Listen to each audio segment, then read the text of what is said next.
Porque as pessoas tentam se precaver comprando mais. E aí vem aquela máxima, né? Se ninguém ficar doente, vai vencer o produto. E aí você tem aí, principalmente na parte governamental, um grande risco, né, de grandes compras centralizadas, né? Como é que a gente pode melhorar, né? Como é que a gente pode evoluir esse modelo, né? A gente disse que o modelo evoluiu a partir da entrada do operador logístico em cena. Foi o caso da OMI. Até 98 era esse modelo não tinha nada de melhor. Isso é até natural, porque você não tinha muitas tecnologias. Não tinha. Era tudo feito na base do Cardex. Exato. Hoje não, hoje você tem exatamente. Condição, né? Então o modelo evoluiu porque, além do fornecedor que tem a sua logística própria, outros fornecedores se organizaram e contrataram um operador logístico, uma pessoa que tem inteligência logística de se organizar e aporta tecnologias que geram eficiência na cadeia. Aliás, só um detalhe, mas você veja que o fato de você ter um código de barra, se existe uma codificação até para produto de saúde, é um pequeno detalhe, mas que viabilizou todo um processo. Exatamente. Isso é um fator mínimo, mas que hoje nem todas as indústrias trabalham. Além de tudo isso, tem um fator, não é só o código de barra, você tem que ter uma cadeia de entrega eficiente. O Brasil é um país continental. É um país continental que você tem que trabalhá-lo de formas diferentes. Atender um hospital do Nordeste é diferente de atender um hospital do Sul, assim como é diferente de atender um hospital da Grande São Paulo. Aqui, que o problema é complicado. Tem legislações muito complexas, tanto da parte urbana de tráfego, mas você tem também fatores fiscais que são difíceis de você transpor. Então, um hospital, por característica própria, ele tem uma característica fiscal diferenciada. O hospital não emite nota fiscal, isso já é um negócio muito complexo dentro de uma organização complexa como é o Brasil. Mas vamos falar o seguinte, como é que o operador entrou em cena? Porque o operador ele começou a criar massa crítica, ele começou um conjunto de empresas da área de saúde preferiram e entenderam que sua competência não era logística e contrataram um especialista para resolver a parte logística de fluxo deles. Então, armazenagem adequada dentro dos padrões internacionais e também com uma capilarização de entrega adequada e de forma que essas empresas poderiam vender direto aos seus clientes finais. Então, aí entrou o operador logístico. O operador logístico ele centraliza, então, a logística de alguns fornecedores. Opa, desculpe, acho que eu estou agora...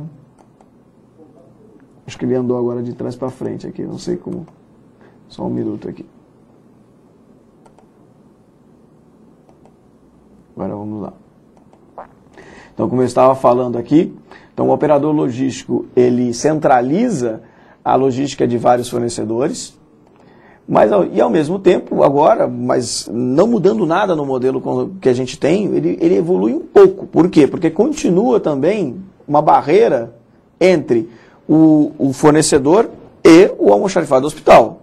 Porém, o operador logístico, com algumas ferramentas, já começou a trabalhar histórico de vendas, sazonalidade, problemas de entrega, de fechamento de mês, tudo isso já foi retrabalhado, mas continua. Diminuiu um pouquinho o almoxarifado do laboratório, não sei se a gente lembra da última lâmina, porque todos os clientes entregavam com seus próprios caminhões ao mesmo tempo no almoxarifado.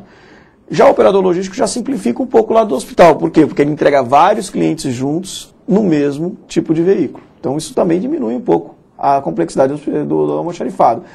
Né? Mas continua a questão eles não se falam. Eles não se falam, continua a mesma coisa com o departamento técnico, daí para frente não mudou nada. E novamente, né, ele muda um pouco, evolui um pouco, tá? Ele otimiza o custo dos seus fornecedores porque ele cria massa crítica, mas o modelo não evoluiu tanto como ele poderia. Como é que a gente pode ainda melhorar esse modelo? Aí sim, eu acho que vem agora o grande produto que a BOMI está entregando para o mercado, que é o modelo do futuro. É você ver lá o fornecedor preferencial de logística com a logística terceirizada, né? Do outro lado você tem os departamentos técnicos, mas como é que vai funcionar agora a logística? Você vê que o almoxarifado e o operador se fundem. Se fundem não só fisicamente, mas vamos falar assim, se fundem em termos de tecnologia de informação. A informação é única. É como se o fornecedor hoje, vamos supor a Roche, Dade, Abbott, Johnson & Johnson, conseguissem enxergar o estoque do hospital. Porque os dois se fundiram. Mas ao mesmo tempo a fusão também pode ser física. Não precisa, fisicamente eles podem se fundir, não tem mais hoje a complexidade, o hospital não tem mais se preocuparia em estar com pessoas e gente para fazer o recebimento da mercadoria. Quer dizer, você terceiriza. Terceiriza o almoxarifado, mas sem perder a autonomia. Terceirizar não quer dizer perder a autonomia. E eles podem ser, e a terceirização do almoxarifado não necessariamente você tem que migrar o almoxarifado para fora do hospital, você pode até migrá-lo. Mas não é uma necessidade. O importante aí, a conexão toda está em cima da informação. Esse modelo, você tem aí sim o fluxo da informação comandando o fluxo logístico. Porque você vai, a tecnologia que o operador logístico vai colocar, ela começa aqui no departamento técnico.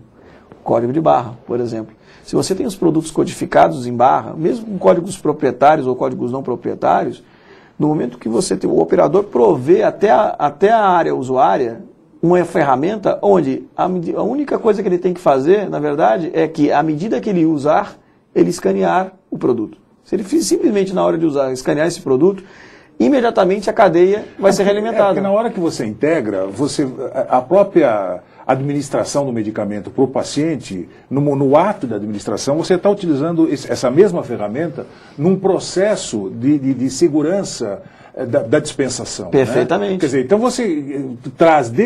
você tem como registrar o momento exato em que aquele produto foi administrado ao paciente, que o paciente foi, e isso se integra num processo lógico, né? Que vai desencadear com uma ordem de compra, com uma ordem de suprimento. Sim, no momento adequado. Exatamente. No momento adequado. Na hora que você tiver uma massa crítica adequada para ser comprada, você compra. Não necessariamente você tem que comprar um a um. Não, evidente. E fora tudo isso, você tem dentro de um hospital, existem pacientes que são pacientes regulares no hospital. Vamos falar numa clínica de hemodiálise. O paciente vai lá toda semana, ou todos os dias. Ele tem uma periodicidade que é conhecida. Então, a partir também do próprio cadastro do paciente, você já pode saber como administrar esse paciente. Porque você tem lá alguns processos que são conhecidos. Eles são processos planejados. Aliás, é a filosofia de custo moderna hoje nos Estados Unidos. Quer dizer, você tem o centro de custo é o paciente. Exatamente. Ele é a unidade através da qual você gerencia todo o processo. Né? E facilmente você integra esse novo conceito de administração hospitalar ao conceito logístico. Ou seja, a BOMI cria essa interface para os hospitais. Então você tem aqui, hoje, o fluxo de informação, né, integrado, o fluxo logístico físico integrado, de forma que você tem, primeiro, otimização de recursos. Você não tem mais aquela redundância de ter... Você carrega um caminhão, descarrega um caminhão, depois carrega um caminhão de novo para levar para um outro lugar. Primeiro você reduziu o recurso. Segundo, informação é vital nessa cadeia. O que gera menor estoque, melhor atendimento, velocidade e, por consequência, menor custo. Então você tem a equação ideal, né?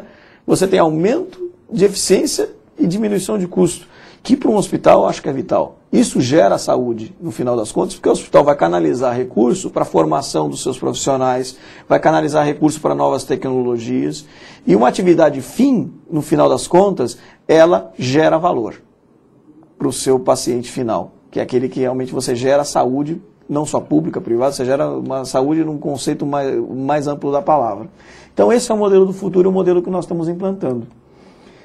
E muitas vezes fala assim, mas pô, reduzir estoque.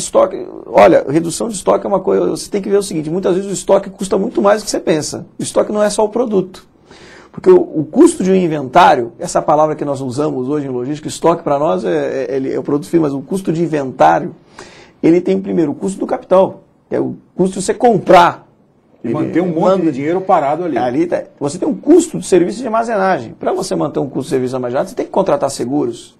Você tem que pagar impostos antecipados, você está pagando imposto para você manter aquilo lá. Fora tudo isso, você tem um espaço de armazenagem que é importante. Então você pode alugar um espaço, que muitas vezes acontece, o hospital cresceu naturalmente, né? Ele começou pequeno, a criar almoxarifados, processos mais complexos, e hoje ele tem que alugar terceirizado isso aí. Ou armazéns próprios. Só que tem um custo que ninguém percebe aqui, né? É o custo do risco de você ter um inventário. Qual o primeiro custo do risco? Obsolescência, que é crítico. Cada vez mais produtos novos sendo lançados, produtos que não tiveram tempo de maturação para você pesquisar adequadamente o tempo de validade desses produtos. Os produtos tem produtos hoje que têm validade de 40 dias, 45 dias, principalmente na área de diagnóstico clínico, que é uma cadeia de frio, produtos têm uma validade curtíssima. Segundo, danos e avarias. Carrega, descarrega. Naturalmente, a própria mercadoria tem